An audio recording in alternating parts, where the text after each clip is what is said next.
एक बार ऐसा हुआ कि मौला अली शेर खुदा करमल्लाहु तआला वजहुल करीम नवाफिल अदा फरमा रहे थे।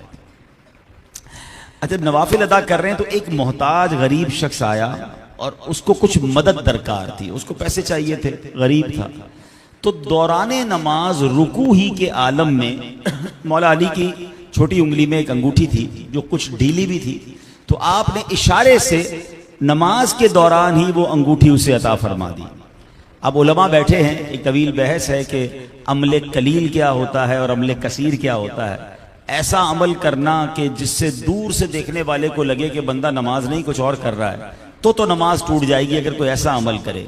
मगर कोई खफीफ सा अमल ऐसा हो जाए जिससे नमाज की जो हैयत है वो तब्दील ना हो, तो उससे नमाज पे असर नहीं पड़ता। तो मौला अली ने अमले कलील के जरिए वो अंगूठी उसे अता फरमा दी।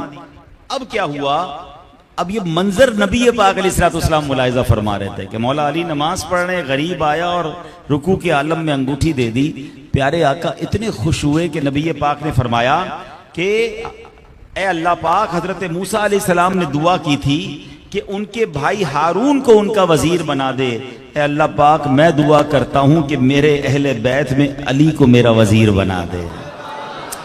अच्छा, ये नबी पाक की दुआ देने की देर थी कि हजरत अबू ज़र गिफ़ारी रज़ी अल्लाह अन्हु फरमाते कि अभी अल्फाज पूरे अदा नहीं हुए थे कि जिब्रील अमीन कुरान पाक की एक आयत लेकर नाजिल हुए।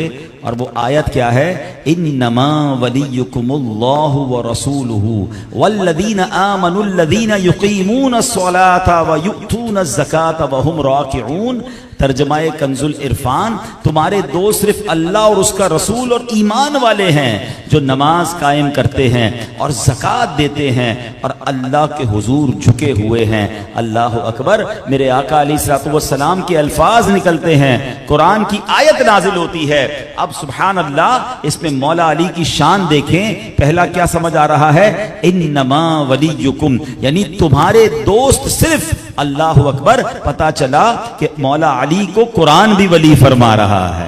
आप ऐसे वली हैं कि कुरान भी आपको वली फरमा रहा है। अब वली के माना क्या हैं? उलमा फरमाते हैं इस आयत में लफ्ज़ वली के दो माना मुराद लिए जा सकते हैं, मददगार या प्यारा महबूब दोस्त। इस लिहाज से आयत करीमा का मतलब ये बनेगा कि ए ईमान वालो, अल्लाह पाक, उसके प्यारे रसूल और नमाज कायम करने वाले, ज़कात देने वाले, रुकू करने वाले, नेक सीरत कामिल मुसलमान और बिलखुसूस हजरत मौला अली तुम्हारे महबूब भी हैं, तुम्हारे मददगार भी हैं। सुभान अल्लाह। अब मौला अली शेर खुदा बहुत जबरदस्त आपकी अदालत भी थी, आपके फैसले भी कमाल के हुआ करते थे, लेकिन किस कदर इंसाफ का आपका अमल दखल था कि एक बार मौला अली का एक गुलाम था, बड़ी मोहब्बत थी आपसे, बड़ा आपकी इज्जत भी करता था, मगर उससे गलती यह हुई कि उसने शामत आमाल की वजह से चोरी कर ली। चोरी की तो पकड़ा गया तो अदालत में मौला अली की बारगाह में ही पेश किया गया। मौला अली ने मामला देखा और जब चोरी साबित हो गई तो इस्लामी कवानीन के मुताबिक हाथ काटने का हुक्म दे दिया। उसका जब हाथ काट दिया गया तो अपना कटा हुआ हाथ लेकर कहीं जा रहा था। हजरत सलमान फारसी रज़ी अल्लाह तआला अन्हु और इब्ने कव्वा रहमतुल्लाहि तआला अलैहि मौजूद थे। तो जब उन्होंने देखा कि ये कटा हुआ हाथ लेकर मौला अली का गुलाम कहीं जा रहा है तो कहा कि तुम्हें और टिकटिकी बांध के देख रहे हैं। मौला अली ने कहा, ऐ सिद्दीक़ अकबर या अमीरुल मोमिनीन, आप ऐसे मुझे क्यों देख रहे हैं? अर्ज करते हैं, फरमाते हैं, मैंने नबी पाक अलैहिस्सलाम से सुना है, ऐ अली तुम्हारे चेहरे को देखना इबादत है, मैं इबादत कर रहा। यानी इस तरह सहाबा इकराम अलैहिम रिदवान और सुभान अल्लाह अहले बैत अतहार के दरमियान मोहब्बत और प्यार हुआ करता। लेकिन मेरे प्यारे इस्लामी भाइयों, यही मौला अली हैं, इस कदर बड़ा मर्तबा है। हसनैन के बाबा जान हैं बीबी फातिमा रज़ी अल्लाह तआला अन्हा के जनाब शोहर मुबारक हैं, मगर इबादत का जज्बा और खुशू व खुजू कैसा था नमाज के अंदर। आपने नमाज के आलम में सखावत की थी ना, मगर वो नमाज कैसी हुआ करती। और आज हमारा हाल क्या है, हमारी नमाज में कितना ध्यान और फोकस होता है। मौला अली के बारे में आता है, एक बार आपको एक तीर लग गया, पिंडली में तीर लग गया। तबीब डॉक्टर जो थे वो कोशिश करते थे तीर निकालने की, वो नहीं निकाल पा रहे थे, बहुत तकलीफ हो रही थी। तो आपके साहबजादे मौलाना हसन रज़ा और हजरत इमाम हसन मुज्तबा रज़ी अल्लाह तआला अन्हु अर्ज करते हैं, उन तबीबों से फरमाते हैं, ऐसा करो कि जब बाबा जान नमाज के लिए खड़े होना तब तीर निकाल लेना। और ऐसा ही हुआ। मौला अली जब नमाज के लिए खड़े हुए डॉक्टर्स आए, तबीब आए, वो तीर निकाला, मौला अली को पता भी ना चला। जब आप नमाज से फारिग हुए तो आपसे कहा गया कि हुजूर वो तीर निकल गया है। आपने कहा मुझे तो पता ही नहीं चला कि नमाज में कैसे निकल गया। इतना जबरदस्त अल्लाह की बारगाह में पेश होने का अंदाज है। और आज हम में से बहुत बड़ी तादाद कहती तो है मैं पंजतन का गुलाम हूँ, कईयों की तो नमाजें कज़ा हो जाती हैं और अगर नमाज पढ़ते भी हैं तो ध्यान कहीं और है, फिक्रे कहीं और हैं। नहीं मेरे प्यारे इस्लामी भाइयों, नमाज पढ़ते वक्त ये ख्याल तो कीजिए हाजिरी किसकी बारगाह में है, हम पेश किसकी बारगाह में हो रहे हैं। अगर आज हम में से किसी को कहा जाए कि जनाब सदर, वजीर आजम या फला वजीर या फला अफसर के पास जाना है और आपका जो फाइल है, आपका एक काम है, आपने वो साइन करवाना है, तो बताएं किस फोकस के साथ लोग उस वजीर या वजीर आजम या सदर के पास जाते हैं कि जनाब मेरा काम कर दीजिए, एक साइन कर दीजिए, मेरा मसला हल हो जाएगा। वहां जाकर कहीं और तवज्जो नहीं, सिर्फ उसी की तरफ तवज्जो है। अरे दुनिया वालों के पास जाते हैं तो इतनी तवज्जो और एहतिमाम के साथ, और खुदाए अहकमुल हाकिमीन के दरबार में जब हाजिरी देनी है, जो सारी मुश्किलों को हल करने वाला है, जो सारी परेशानियों को दूर करने वाला है, उस वक्त हमारा हाल क्या होता है कि ध्यान कहीं और होता है। हमारा हाल तो यह है कि अगर आज मैं सवाल कर लूं, बल्कि जवाब मुझे मत दीजिएगा, अपने आप से पूछिए जिन्होंने आज इशा की नमाज यहां जमात से अदा की है, बताइए अपने आप को जवाब दीजिए इमाम साहब ने पहली रकत में क्या तिलावत किया था, दूसरी रकत में कौन सी सूरत तिलावत की थी। हो सकता है आप कहें हजरत अब तो 2-1.5 घंटा हो गया, चलें कल नमाज इशा या मगरिब या फजर पढ़ने के सलाम फेरने के बाद पूछ लीजिएगा अपने आप से, तो सलाम के बाद भी पता नहीं होता कि इमाम साहब ने क्या पढ़ा था। ये हमारा हाल है। बहुत सारे लोग तो कहते अब नजर आते हैं कि यार नमाज पढ़ता हूं तो भूली हुई चीजें याद आ जाती हैं, कोई मसला या कोई सामान रख के कहीं भूला होता हूं, जब नमाज शुरू करता हूं तब याद आता है। तो इसका मतलब यह कि नमाज में ध्यान कहीं और है, ये ख्याल नहीं है। बुजुर्गान दीन का हाल तो ऐसा होता था कि नमाज के लिए खड़े होते तो चेहरे का रंग बदल जाता। पूछा गया हुजूर आपके चेहरे का रंग क्यों बदल गया है? कहा पेश किसकी बारगाह में हो रहा है? अल्लाह रब्बुल आलमीन की बारगाह में जब पेश होने का वक्त है तो कैफियत बदल जाती थी। अच्छा, अब मैं और आप चाहते तो हैं कि नमाज में खुशू व खुजू मिले, मगर उसका तरीका क्या है? उसके 2-3 मैं तरीके बता देता हूं, ठीक है ना। सबसे पहले तो कोशिश ये करें कि जब भी नमाज पढ़ें कोई बहुत इमरजेंसी आपके सर पे सवार ना हो। बाज़ इस्तंजा की हाजत है, ऐसी कैफियत में नमाज मकरूह फरमाया। बहुत शदीद हाजत है तो मकरूह तहरीमी हो जाएगी, ठीक है। इसी तरह अगर आपको बहुत शदीद भूख लगी हुई है तो कोशिश करें पहले कुछ खा लें, ताकि आपको नमाज में कहीं और ध्यान ना जाए। बहुत गर्मी है तो पंखा चला लें, पंखे के साथ नमाज पढ़ें। अल्लाह ने नवाजा है और आपकी एसी में रहने की आदत है, आपके घर में भी एयर कंडीशन है, तो कोई बात नहीं, नमाज के लिए एसी चलाएं ताकि नमाज में ध्यान कहीं और ना बटे। यहां तक किताबों में लिखा कि सामने कोई लिखाई पढ़ाई वाली चीज ना हो। बाज़ औक़ात फ्रेम्स ऐसी होती हैं, लिखी हुई किताबत वाली चीजें होती हैं, नमाज उसी के सामने पढ़ रहा है बंदा, वही पढ़ता जा रहा है या उसी फ्रेम के अंदर गुम हो गया। कोई डिस्टर्ब नक्शो निगार वाली जानमाज, ऐसे नक्शो निगार होते हैं कि बंदा उसी के फिगर तलाश करता रहता है पूरे कयाम के दौरान। साफ सुथरा ऐसा माहौल हो कि आपका ध्यान कहीं और ना बटे। और फिर एक और मशवरा यह है कि जो नमाज पढ़ते हैं ना, उस नमाज को तर्जमे के साथ सीख लें, ठीक है। मिसाल के तौर पे आप आखिरी 10 सूर, पहले सूरह फातिहा, वो तो हर नमाज रकात में पढ़ते हैं, उसका तर्जमा, उसकी तफसीर पढ़ लें, ठीक है। फिर आप आ जाएं आखिरी 10 सूरतें, उसको तर्जमे के साथ तफसील के साथ पढ़ लें। फिर हो सके तो जो सूरह मुल्क है, सूरह यासीन है, उम्मन जो इमाम साहिबान तिलावत करते हैं, सूरह बकरा की आखिरी आयतें हैं, इन तमाम मशहूर सूरतों को तर्जमे से पढ़ लें। 2-3 महीने लगेंगे, ज्यादा टाइम नहीं लगेगा। आप यकीन करें आपके लिए कमाल हो जाएगा। अब क्या होगा, जब आप खुद नमाज पढ़ रहे हैं, इमाम साहब पढ़ रहे हैं, मिसाल के तौर पे सूरह फातिहा शुरू होती है अल्हम्दुलिल्लाह रब्बिल आलमीन अर्रहमानिर रहीम, अल्लाह की रहमत और उसकी समझे कि किबरियाई को आप अपने जहन में तसव्वुर ला रहे हैं कि मैं किस मालिक का रब हूं, और उसकी रहमान और रहीम सिफत का जिक्र कर रहा हूं। मालिकी यौमिद्दीन, वो रोजे जजा का मालिक है। अब कयामत के मालिक से गोया आप इल्तिजा करने जा रहे हैं। आगे चलते हैं, अल्लाह से अर्ज करते हैं इहदिनस सिरातल मुस्तकीम, अल्लाह सीधे रास्ते पर चला दे। बल्कि उन लोगों के रास्ते पर चला जिन पर इनाम किया है, और मौला उन लोगों से बचा लेना, उन सोहबतों से बचा लेना, ऐ अल्लाह उस रास्ते से बचा लेना जहां तेरा गजब नाजिल होता है। अब सूरह फातिहा खत्म होकर अगर मिसाल के तौर पर इमाम साहब ने सूरह फील शुरू की है या आप पढ़ रहे हैं अलम तरा कैफ फ़अल रब्बुका बि अस्हाबिल फील, तो अब वो हाथी वालों का वाक़या आपके जहन में आएगा, रब की कुदरत के नजारे जहन में आ रहे होंगे कि मेरा रब कैसा अजीम है कि हाथियों का लश्कर जो काबे को मिटाने आ रहा है उनको अबाबील भेजकर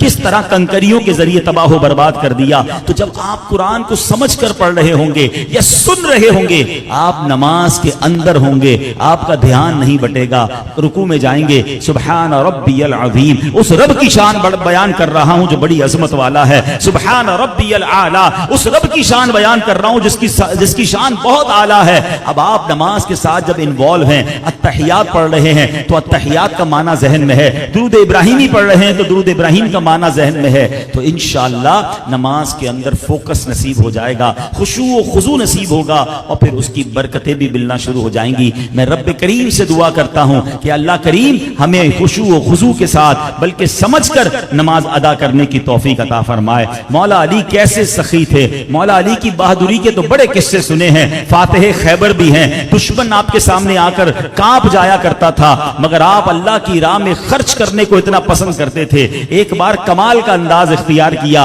वो होता है ना कि बंदा चाहता है मैं हर अदा से अपने रब को राजी करने की कोशिश करूं। आपके पास 4 दिरहम थे, आपने 1 दिरहम दिन में खर्च किया, 1 दिरहम रात में, चलो अल्लाह रात में खर्च करने पर राजी हो जाए तो रात में खर्च किया, 1 दिरहम सबके सामने एलानिया खर्च किया, 1 दिरहम छुप के खर्च किया कि कोई तो अदा कबूल हो जाएगी, कोई अंदाज रब को पसंद आ जाए। अल्लाह अकबर, क्या शान है मौला अली की, अल्लाह को ये चारों अदाएं ऐसी पसंद आई कि उसका जिक्र कुरान में फरमा दी। कुरान पाक में अल्लाह इरशाद फरमाता है अल्लज़ीना युनफ़िकूना अम्वालहुम बिल्लैली वन्नहारी सिर्रन व अलानियतन फलहुम अज्रुहुम इंद रब्बिहिम वला खौफुन अलैहिम वला हुम यहज़नून। अल्लाह अकबर, रब ने फरमाया वो लोग जो रात में और दिन में पोशीदा और एलानिया अपना माल खैरात करते हैं उनके लिए उनका अजर उनके रब के पास है, उन पर ना कोई खौफ होगा और ना वो गमगीन होंगे। अल्लाह अकबर, पता चला कि अल्लाह की राह में जब इखलास से खर्च किया जाए तो फिर रब ऐसा अजर अता फरमाता है, यहां माल भी मल्टीप्लाई हो जाता है, वो अजर अल्लाह के यहां बाकी भी रह जाता है। दुनिया में एक ही बदला मिलता है ना, मैं यहां कारोबार करता हूं तो इधर नफा मिलता है, अल्लाह की राह में खर्च करने का कमाल देखो, बंदा अल्लाह की राह में खर्च करे मल्टीप्लाई होकर वो माल पहले तो दुनिया में मिल जाता है। अच्छा दुनिया में मिल गया, बंदा कहे ठीक है 1 का 10 मिल गया और क्या चाहिए, फरमाए नहीं ये तो दुनिया का इनाम है, अल्लाह के पास इनाम बाकी है और वो कितना अता फरमाएगा। रिवायतों का मजमून है अल्लाह खुद फरमाता है कि ए इब्ने आदम अपना माल मेरे पास जमा करा दे, न जलेगा न डूबेगा न कम होगा, मैं तुझे उस दिन दूंगा जिस दिन तुझे एक एक नेकी की जरूरत होगी, यानी कयामत के दिन उसका अजर मिलेगा। अहादीस में यह भी मजमून मिलता है कि बंदा खजूर का सदका करता है, अल्लाह उस सदके को पालता है, जैसे तुम अपने जानवर के बच्चों को पालते हो, बछड़े की मिसाल दी गई। अल्लाह अकबर, फरमाया जब बंदा कयामत के दिन जाकर अपने खजूर के सदके का अजर देखेगा तो वो ओहद पहाड़ जितना हो चुका होगा, यानी पहाड़ जितना अजर मिलेगा। खजूर के बदले खजूर नहीं मिलनी, वो इंक्रीज होता जाएगा। अल्लाह अकबर, दुनिया में भी अजर है, आखिरत में भी अजर है। तो ऐ मेरे प्यारे इस्लामी भाइयों, अल्लाह की राह में खर्च करते रहा करें, नेकी के कामों में हिस्सा मिलाते रहा करें। अच्छा बाज़ औक़ात ये भी ख्याल आता है कि यार ये सखावत तो अमीरों का काम है, हम तो पहले ही गरीब हैं, नौकरी वाले लोग हैं, कर्जे में वैसे ही डूबे हुए हैं, हम जनाब अल्लाह की राह में कैसे खर्च करें। मैं बड़ी बारीक बात करने जा रहा हूँ, अगर आप समझ जाए ना, और ये बात किबला मुफ्ती कासिम साहब ने तफसीर कुरान सिरातुल जिनान में लिखी है।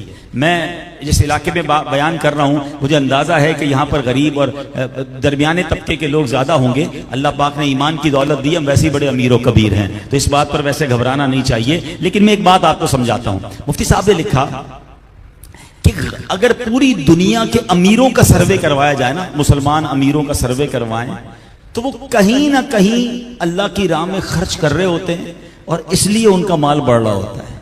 और पूरी दुनिया के अगर गरीबों का सर्वे करवाया जाए तो अक्सर उनमें सदका खैरात नहीं कर रहे होते। वो यही समझ रहे होते हैं कि मैं तो पहले ही गरीब हूं, मैं कैसे सदका खैरात करूं। और शायद यही वजह रहती है कि वो उस गुर्बत से निकल नहीं पाते। अल्लाह की राह में खर्च करना दरअसल ये रब से कारोबार करना है। अगर आप अपनी मुश्किलों से निकलना चाहते हैं ना, ऐसा तो शरीयत ने कहीं भी नहीं कहा कि जनाब जब तक कोई लाख रुपए सदका नहीं करेगा उसको अजर नहीं मिलेगा या अल्लाह उस पर रहमत नहीं फरमाएगा। बल्कि खुद नबी पाक की एक हदीस सुनिए, मेरे आका फरमाते हैं जिसका मजमून है कि किसी का एक उस किसी के लाख से बढ़ जाता है। साहबी रसूल ने कहा हुजूर एक लाख से कैसे बढ़ जाएगा? फरमाया एक आया उसके पास लाखों थे, उसने लाखों में से 1 लाख अल्लाह की राह में खर्च किया। एक आया उसके पास 2 ही दिरहम थे, उसने 2 में से 1 अल्लाह की राह में खर्च कर दिया। उसका 1 दिरहम उसके लाखों से बढ़ गया। बात आई समझ में? 2 में से 1 देने का मतलब 50% उसने अल्लाह की राह में खर्च किया। उसके पास पहले ही करोड़ों थे, उसने लाख खर्च किया, तो उस गरीब का एक जो है उस 1 लाख से आगे बढ़ जाता है। वो कहते हैं ना, किसी का खजूर जो है किसी के बाग से बढ़ जाता है। तो कुछ ना कुछ राह खुदा में सदका दिया करें। और मौला अली का ये अंदाज तो ऐसा निराला है कि कभी जिंदगी में एक बार ऐसा किया कर लीजिएगा कि अल्लाह की रिजा के लिए अच्छों की नकल भी अच्छी होती है कि सुबह कुछ सदका दे दिया, रात में कुछ सदका दिया, अवाम के सामने कुछ सदका दिया, छुपा के भी कुछ सदका दिया। और अल्लाह से अर्ज करें कि मौला ये मौला अली की अदा को अदा कर रहा हूं, मेरी इस छोटी सी कोशिश को भी अपनी बारगाह में कबूल फरमा ले, तो इंशाअल्लाह इसकी बरकतें मिलेंगी। क्योंकि कयामत के दिन हदीस में आता है बंदा अपने सदके के साये में होगा। आज गर्मी है, हम साया ढूंढते हैं, ये गर्मी कुछ भी नहीं है जो बरोज़े कयामत सूरज 1 मील पर होगा। हम कहां से गर्मी को बर्दाश्त करेंगे? तो सदका दिया होगा तो साया करेगा ना। तो कुछ ना कुछ अपनी हैसियत के मुताबिक किसी गरीब मुसलमान को किसी नेकी के काम में अल्लाह की राह में कुछ ना कुछ खर्च करें, अल्लाह जरूर इसमें बरकत अता फरमाएगा। अब मैं अपने इस पूरे बयान का एक और मौजू आपसे डिस्कस करना चाहता हूं कि मौला अली की शान ऐसी है, पहले ही मालूम थी, आज मजीद सुनी तो ईमान ताजा हुआ। मगर मौला अली के दौर में एक बड़ा अजीब वाकया हुआ। उस जमाने में एक फिरका खड़ा हुआ जो कि था खारजी फिरका। उस फिरके ने मौला अली शेर खुदा पर माद अल्लाह कुफ्र का फतवा लगा दिया है। अब बताइए उस शख्सियत पर कि जिसके इल्म का आलम यह है कि नबी पाक फरमाए मैं इल्म का शहर हूं और अली उसका दरवाजा है, जिसका दीदार करना, जिनकी जियारत करना इबादत, उन बदबख्तों ने मौला अली पर कुफ्र का फतवा लगाया। ये क्यों लगाया? ये थी आधी जहालत। और वो एक आयत को बेस बनाकर उन्होंने पूरी ये इमारत खड़ी की, गुमराही की। और आज के दौर में भी ये लानत हो गई है कि जनाब आधे जाहिल बहुत घूम रहे हैं। वो कहते हैं ना, अधूरा सच झूठ से ज्यादा खतरनाक होता है। हाँ, तो आज क्या हुआ है कि जनाब 1 आयत 2 आयतें पढ़ ली, 1-2 हदीसें पढ़ ली और उसी के तहत जनाब सारा मसला जो है वो खड़ा कर दिया। याद रखिए, कुरान पूरा पढ़ेंगे तो समझ आएगा कि शरीयत का हुक्म क्या है। चंद लोग सोशल मीडिया पे बैठकर कुछ आयतें पढ़कर जनाब कहते देखो ये दुरुस्त नहीं है, वो दुरुस्त नहीं है। बात मैं समझाता हूं, पहले ये वाकया सुनो। अब क्या हुआ कि मौला अली शेर खुदा पर माद अल्लाह कुफ्र का जब फतवा लगाया गया और उन्होंने वजह क्या बयान की कि मामला ये हुआ था कि हजरत अमीर माविया रज़ी अल्लाह तआला और मौला अली के दरमियान किसी दीनी मसले पर इख्तिलाफ हुआ। तो मौला अली शेर खुदा ने यह फैसला किया कि किसी को दरमियान में डालते हैं कि सालिसी का किरदार अदा करे और मामले को सॉर्ट आउट करा दे ताकि लड़ाई ना हो। अब जब मौला अली ने यह फैसला किया तो माशाल्लाह सुलह भी हो गई, जंग भी खत्म हो गई। तो खारजी फिरके ने कहा कि कुरान तो यह कहता है इन्नल हुक्म इल्ला लिल्लाह, कि हुक्म तो सिर्फ अल्लाह का है। ये मौला अली ने किसी बंदे को कैसे इख्तियार दिया कि वो सालिसी करा दे? तो ये तो कुफ्र हो गया। अब ये वही जहालत है जो आजकल सोशल मीडिया पे बैठ के कुछ लोग फैलाते हैं। देखो कुरान में ये है, हदीस नंबर ये है, आयत नंबर ये है। और अल्लाह के बंदो पूरा कुरान तो पढ़ो ना। अब जब मौला अली तक ये बात पहुंची तो शेर खुदा खुद बहुत बड़े फाहमुल कुरान वाले, आपका इल्म कुरान के बारे में इतना था, आप फरमाते मैं सूरह फातिहा की तफसीर लिखना शुरू करूं तो एक सूरह फातिहा की तफसीर में मैं 70 ऊंट जो है वो इतनी किताबें लिख दूं कि 70 ऊंट उसको उठाने वाले बन जाएं, तो पूरे कुरान का इल्म कैसा होगा। मगर मौला अली शेर खुदा ने हजरत अब्दुल्ला इब्न अब्बास जो तर्जुमानुल कुरान हैं, उनको आपने फरमाया कि आप जाइए और जाकर इनसे बात कीजिए। हजरत अब्दुल्ला इब्न अब्बास जाते हैं, पूछते मामला क्या है। कहते ये मामला है, मौला अली ने कैसे किसी को सालिसी बना लिया। कुरान कहता है हकम तो सिर्फ हुक्म अल्लाह तबारक व तआला का है, हकम कोई और नहीं बन सकता, फैसला कोई और नहीं कर सकता। अल्लाह अकबर। अब हजरत अब्दुल्ला इब्न अब्बास ने उन लोगों से फरमाया कि क्या आपने सूरह माइदा की आयत नंबर 95 को नहीं पढ़ा?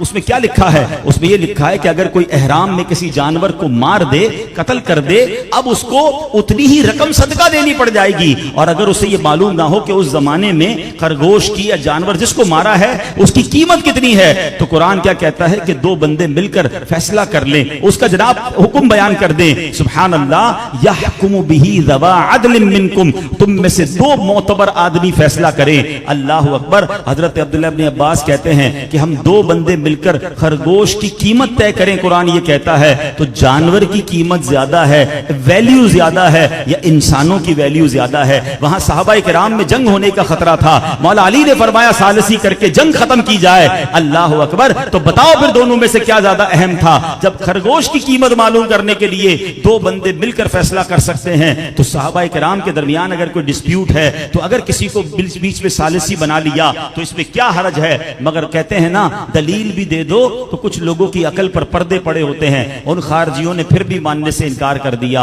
अल्लाह अकबर। फिर मौला अली का जो अंदाज है, फिर आपकी जुल्फिकार जब बाहर आती है तो फिर उनके सर भी कलम हुए और वो वासिले जहन्नम भी हुए। लेकिन मेरे प्यारे इस्लामी भाइयों, इस एक वाक़े से जो समझाना मकसूद है वो ये है कि इल्म दीन अगर सीखना है, इल्म की बात जाननी है, तो हमें उनसे जाननी है जिनकी नजर में पूरा कुरान है, शरीयत के सारे अहकाम हैं, ताकि वो हमें सही तरीके से इल्म दीन बताएं। आज प्रॉब्लम यह है कि जनाब जिसकी चाहे उसकी बातें सुनकर हमारे अपने लोग कंफ्यूज हो जाते हैं, कहते वो भी तो कुरान बयान कर रहा है, वो भी तो हदीस नंबर बता रहा है, अरे जनाब फिर इसके बाद तो ऐसा करना दुरुस्त नहीं है, ऐसा करना हराम हो गया। अल्लाह अकबर। एक तो हमने खुद इल्म दीन सीखा नहीं और उलमा के साथ भी मरबूत ना रहे, तो ऐसे लोग कंफ्यूज कर देते हैं। तो याद रखिए ऐ मेरे प्यारे इस्लामी भाइयों, हमें इन लोगों से बचना है और हमें इल्म दीन अगर सीखना है तो हमें अल्लाह वालों से, नेक उलमा से, आशिकान रसूल उलमा से सुनना है। हजरत बीबी आयशा सिद्दीका रज़ी अल्लाह तआला अन्हा फरमाती हैं,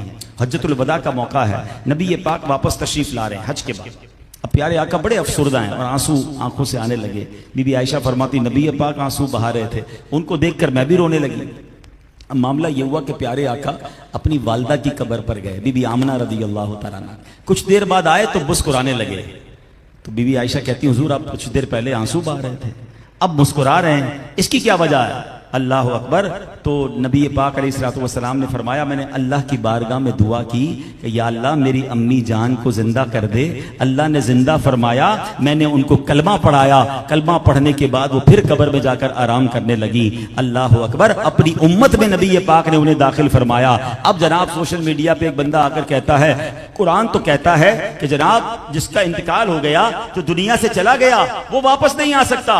अल्लाह अकबर। और यही बात मैं आज आपको समझाना चाह रहा हूं। कुरान की कौन सी आयत पेश करते हैं? वह हरामुन अला करयतिन अहलकनाहा अन्नहुम ला यरजिऊन। और जिस बस्ती को हमने हलाक कर दिया उस पर हराम है कि लौट कर ना आए। तो अल्लाह अकबर। कहते दुनिया से कोई चला गया तो वो कैसे आ सकता है? अब एक आयत पेश करे तो हम भी कहें हाँ भाई जो मर गया वो तो वापस नहीं आ सकता। लेकिन अगर कुरान मजीद फुरकान हमीद को पढ़ा जाए तो सूरह बकरा को पढ़ें। सूरह बकरा को सूरह बकरा क्यों कहते हैं? तफसीर पढ़ेंगे तो समझ आएगा ना। ये गाय का वाकया है और कुरान खुद कहता है कि गाय का मखसूस गोश्त जो है उस मर जाने वाले पर मारो तो वो जिंदा हो जाएगा। अरे मरने वाले के जिंदा होने का वाकया तो कुरान सूरह बकरा में बयान कर रहा है। अब आइए इसी सूरह बकरा में दूसरे पारे में हजरत हिस्कील अलैहिस्सलाम की कौम का वाकया मौजूद है कि जहां 70,000 लोग अल्लाह का अजाब आया और मर गए। हजरत हिस्कील ने दुआ की कि अल्लाह इन्हें मेरी कौम को जिंदा फरमा दे। कुरान में क्या लिखा है? कुरान में क्या बयान हुआ?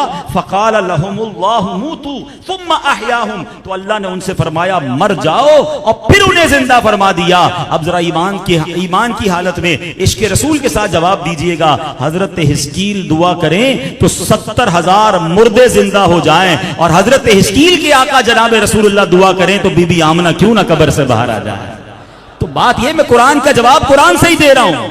मगर प्रॉब्लम यह है अधूरी बात बताते हैं, आधी आयत बताते हैं, एक हदीस बताकर ये नहीं बताते कि उसका पस मंजर क्या था। अरे जो बुतों के लिए आयतें नाजिल हुई हैं औलिया किराम के बारे में बयान करके कंफ्यूज करते हैं, तो खुदा के वास्ते जो लोग मौला अली पर फतवा लगा सकते हैं, ऐसे लोग आज भी मौजूद होते हैं जो कंफ्यूज करते हैं उम्मत को। तो पूरा कुरान पढ़ें, पूरी हदीसें पढ़ें, खुद नहीं पढ़ सकते तो आशिकान रसूल उलमा के साथ राब्ते में रहें और उनसे इल्म दीन सीखें, तो इंशाअल्लाह किसी किस्म की कंफ्यूजन नहीं होगी। मैं एक दो बातें बताकर अपना बयान खत्म करता हूं, क्योंकि मुझे एक और जगह भी कुरंगी में बयान में जाना है, वरना इस मौजू पर तो बहुत सारी आयतें हैं। अब जनाब बात यह होती है कि जनाब ये कहा जाता है कि नबी पाक अलैहिस्सलाम के बारे में माअल्लाह ऐसी भी कंफ्यूजन फैलाने वाले फैलाते हैं, और वो कहते हैं कि प्यारे आका अलैहिस्सलाम तो हमारे जैसे हैं। देखो कुरान में है कुल इन्नमा अना बशरुम मिस्लुकुम, तर्जमा क्या है, तुम फरमाओ मैं जाहिरन तुम्हारी तरह का एक बशर हूं।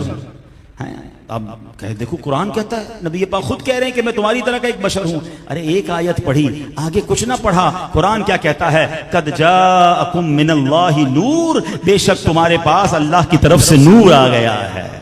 पता यह चला कि नबी पाक यकीनन बशर हैं, मगर वो हमारे जैसे बशर नहीं, बल्कि वो अल्लाह पाक का नूर हैं। अल्लाह अकबर, बशरी लिबास में रब ने उन्हें आम लोगों हमारे पास भेजा है, मगर शान ये है मेरे आका की। कहते हो आका हमारे जैसे, रसूल पाक हमारे जैसे हैं। अल्लाह अकबर, मेरे आका तो वो हैं जमीन पर खड़े होकर इशारा फरमाएं तो चांद को दो टुकड़े फरमा देते हैं।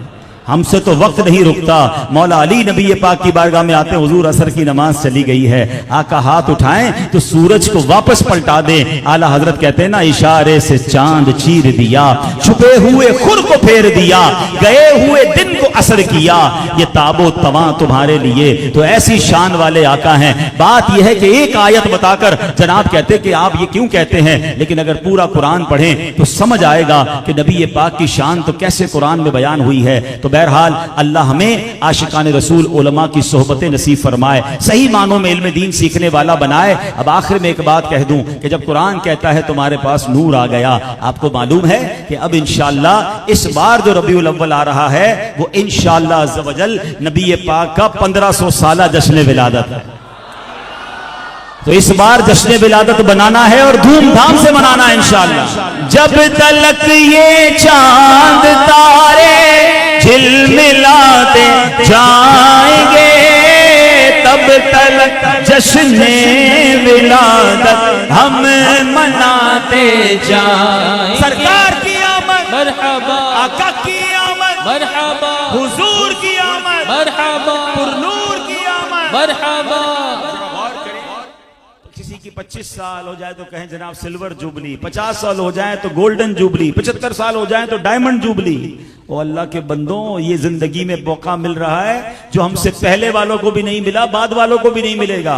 हैं 1500 साल, अल्लाह करे ये रबीउल अव्वल तक हम खैर से जिंदा रहें तो इंशाअल्लाह 1500 साला जश्न विलादत बनाएंगे इंशाअल्लाह, और गज बज के बनाएंगे। सारी दुनिया में अल्हम्दुलिल्लाह दावत इस्लामी की तरफ से तैयारियां शुरू कर दी गई हैं, और आशिकान रसूल भी यकीनन कर रहे हैं, क्योंकि एक मेरा ही रहमत पे दावा नहीं, शाह की सारी उम्मत पे लाखों सलाम। आका तो सबके आका है ना, तो सब कोशिशें कर रहे हैं, मजीद कीजिए। अल्हम्दुलिल्लाह दावत इस्लामी के अमीर अहले सुन्नत, अमीर दावत इस्लामी की तरफ से इंशाअल्लाह दुनिया भर के सरबराहान मुमलिकत जो हैं, जो मुसलमान ममालिक के सरबराहान हैं, उनको लेटर लिखा जा रहा है कि इंशाअल्लाह आप भी अपने ममालिक में नबी पाक का इस बार जो जश्न विलादत है 1500 साला शायान शान तरीके से बनाएं। पाकिस्तान के हुक्मरानों को भी हम अल्हम्दुलिल्लाह मुलाकात करके भी और मकतूबात के जरिए भी उन तक ये बात पहुंचा रहे हैं, और आप भी जिस इदारे में हैं, जिस महल्ले में हैं, इंशाअल्लाह इस बार फकीदुल मिसाल इंशाअल्लाह जश्न विलादत बनाएंगे। और हाँ, कुछ लोग फिर आएंगे इसमें आपको कंफ्यूज करने।